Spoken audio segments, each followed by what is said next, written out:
नंदुरबार जिल्ह्यातल्या धडगाव तालुक्यामध्ये हेंद्रापाडा इथं पाण्यासाठी महिलांना भटकंती करावी लागते। हंडाभर पाण्यासाठी या ठिकाणच्या महिलांना जीवघेणा प्रवास करावा लागतो। त्यामुळे यावर तातडीने उपाययोजना करण्याची मागणी करण्यात आली असून मागण्या पूर्ण न झाल्यास आंदोलनाचा इशारा यावेळी देण्यात आलेला आहे।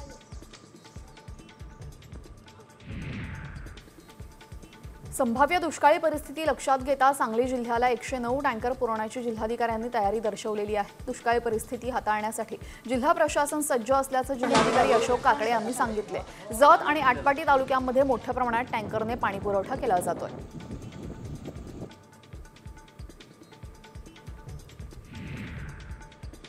बीड जिल्ह्यातील बिंदुसरा प्रकल्प, माजलगाव प्रकल्प आणि नारायणगड प्रकल्पातील पाण्याने तळ गाठलेला आहे। तलावातील पाणी उपसा करण्यासाठी टाकण्यात येणारी मोटर काढून घेण्याच्या सूचना जिल्हाधिकाऱ्यांनी शेतकऱ्यांना दिल्यात। तसेच नागरिकांना देखील पाणी जपून वापरण्याचं आवाहन करण्यात आलंय।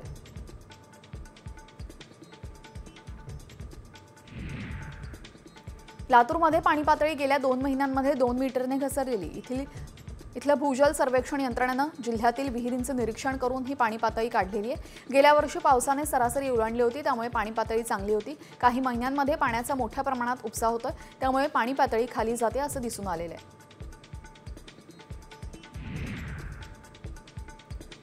अकोल्यामध्ये वाढीवद्दीतील खिडकी आणि मलकापूर परिसरामध्ये 10 दिवसांपासून पाणी येत नसल्याच्या तक्रारी नागरिकांनी केलेल्या आहेत। उन्हाळा लागल्याने बोरिंगच्या पाण्याची पातळी सुद्धा खालावलेली। अशातच महापालिकेकडून 4 ते 5 दिवस सांगून 10 दिवसांनी पाणी पुरवठा करण्यात येतोय।